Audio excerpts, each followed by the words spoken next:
पहला प्रश्न। एक ही आरजू है कि इस खोपड़ी से कैसे मुक्ति हो जाए। आपकी शरण आया हूं।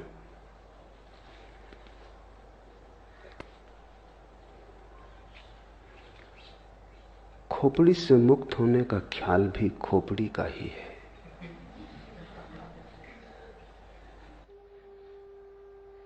मुक्त होने की जब तक आकांक्षा है तब तक मुक्ति संभव नहीं, क्योंकि आकांक्षा मात्र ही,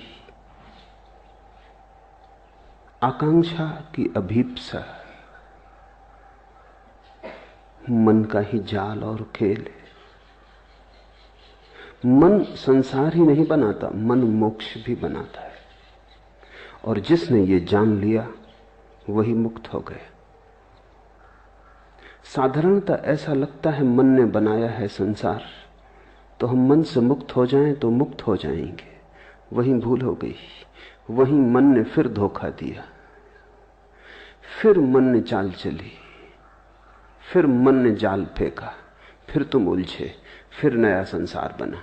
मोक्ष भी संसार बन जाता है। संसार का अर्थ क्या है? जो उलझा ले। संसार का अर्थ क्या है? जो अपेक्षा बन जाए, वासना बन जाए। संसार का अर्थ क्या है? जो तुम्हारा भविष्य बन जाए। जिसके सहारे और जिसके आश्रय और जिसकी आशा में तुम जीने लगो वही संसार है। दुकान पर बैठे हो, इससे संसार में हो। मंदिर में बैठ जाओगे, संसार के बाहर हो जाओगे। इतनी सस्ती बातों में मत पड़ जाना। काश इतना आसान होता है, तब तो कुछ उलझन न थी। दुकान में संसार नहीं है और न मंदिर में संसार से मुक्ति है। अपेक्षा में, आकांक्षा में, आशा में संसार है, सपने में संसार है। तो तुम मोक्ष का सपना देखो तो भी संसार में हो। संसार के बाहर वही है जो अभी और यहीं है। लेकिन इसका तो अर्थ यह हुआ कि मोक्ष की आकांक्षा भी छोड़ देनी पड़ेगी। अन्यथा मोक्ष के बहाने भी, मोक्ष की वासना से भी तुम नए नए संसार बनाते चले जाओगे। समझना काफी है, छूटना नहीं है। छूटना किससे? किसी ने बांधा होता तो छूटते, किसी ने बांधा भी नहीं। बंधन कहां है? बंधन से छूटने की जल्दी मत करो, क्योंकि यह भी हो सकता है बंधन हो ही ना, तब तुम छूटने की कोशिश से बंध जाओगे। और अगर बंधन नहीं है तो छूटोगे कैसे? बंधन से छूटने की कोशिश मत करो, बंधन को जानने की कोशिश करो कि बंधन कहां है। पूछो, जिज्ञासा करो, वासना मत करो। विपरीत की वासना भी वासना है। तुम कुएं से बचते हो, खाई में गिर जाते हो। इससे क्या फर्क पड़ेगा कि तुमने गिरने का ढंग बदल लिया? तुम बाएं गिरे कि दाएं गिरे, इससे क्या भेद पड़ता है? जिज्ञासा करो कि बंधन कहां है, बंधन क्या है। बंधन को भर आंख देखो। इसी को बुद्ध ध्यान कहते हैं, अप्रमाद कहते हैं कि बंधन को भरी आंख से देखो। तुम्हारे देखने देखने में तुम पाओगे बंधन पिघला, बंधन गया। क्योंकि बंधन तुम्हारी मूर्छा है। अगर तुम जाग के देखोगे कैसे टिकेगा? बंधन वस्तुतः होता तो मुक्ति का कोई उपाय न था। बंधन केवल ख्याल है, बात में से बात निकल आई है, कहीं कुछ है नहीं। एक युवक भिक्षु नागार्जुन के पास आया और उसने कहा कि मुझे मुक्त होना है। और उसने कहा कि जीवन लगा देने की मेरी तैयारी है, मैं मरने को तैयार हूं, लेकिन मुक्ति मुझे चाहिए। कोई भी कीमत हो चुकाने को राजी हूं। अपनी तरफ से तो वो बड़ी समझदारी की बातें कह रहा था। चिन्मय ने भी यही पूछा है आगे प्रश्न में। सरफरोशी की तमन्ना अब हमारे दिल में है, देखना है जोर कितना बाजुए कातिल में है। उसने भी यही कहा होगा। नागार्जुन को कि मरने की तैयारी है, अब तुम्हारे हाथ में सब बात है। मुझसे न कह सकोगे कि मैंने कुछ कमी की प्रयास में, मैं सब करने को तैयार हूं। अपनी तरफ से वो ईमानदार था, उसकी ईमानदारी पर शक भी क्या करें। मरने को तैयार था, और क्या आदमी से मांग सकते हो। लेकिन ईमानदारी कितनी ही हो भ्रांत थी।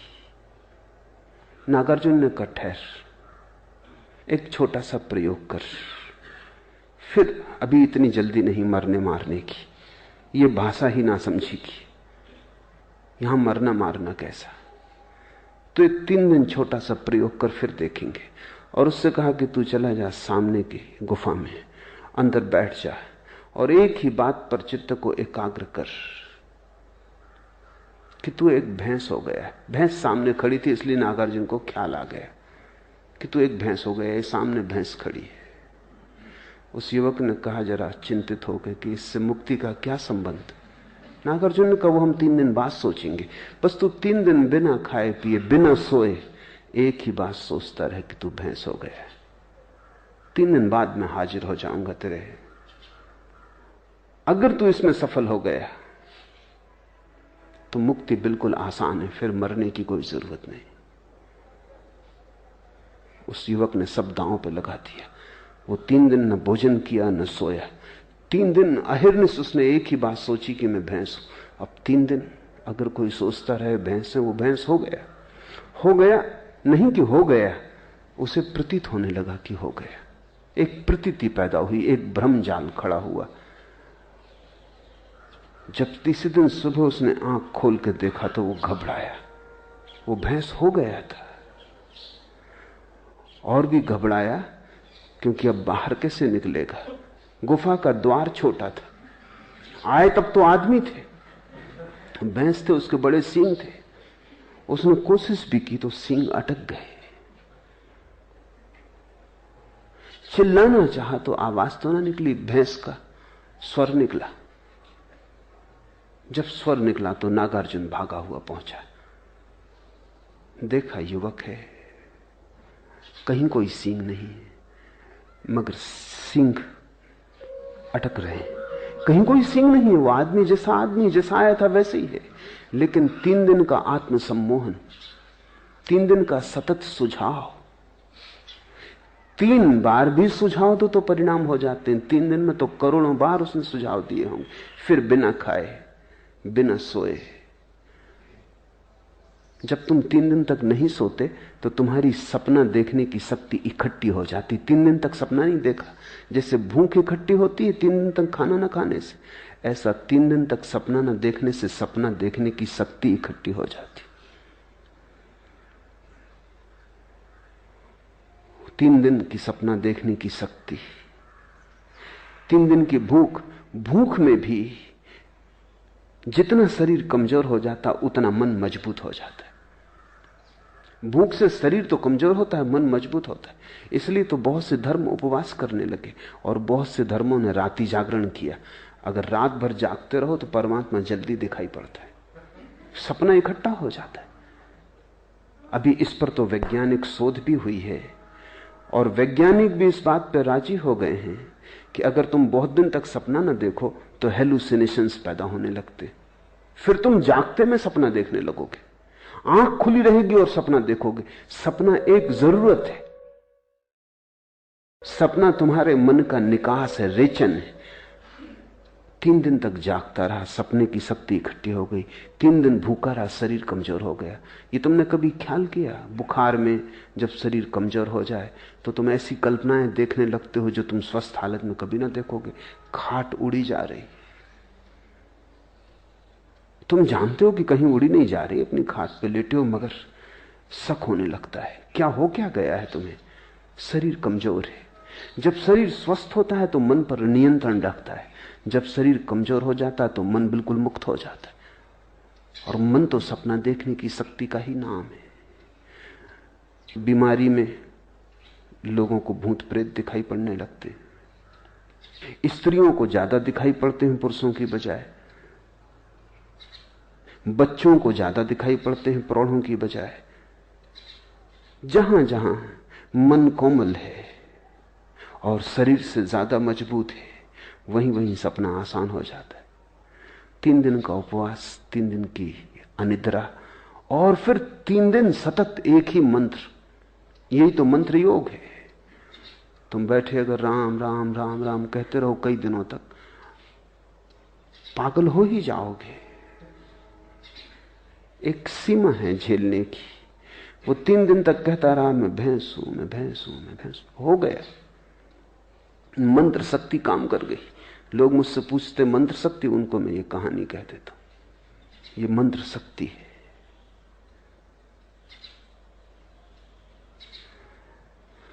नागार्जुन द्वार पर खड़ा हंसने लगा। वो युवक बहुत शर्मिंदा भी हुआ और उसने कहा लेकिन आप हंसे, ये बात जस्ती नहीं। तुम्हारे ही बताए उपाय को मान के मैं फंस गया हूं, अब मुझे निकालो। सींग बड़े, द्वार से निकलते नहीं बनता,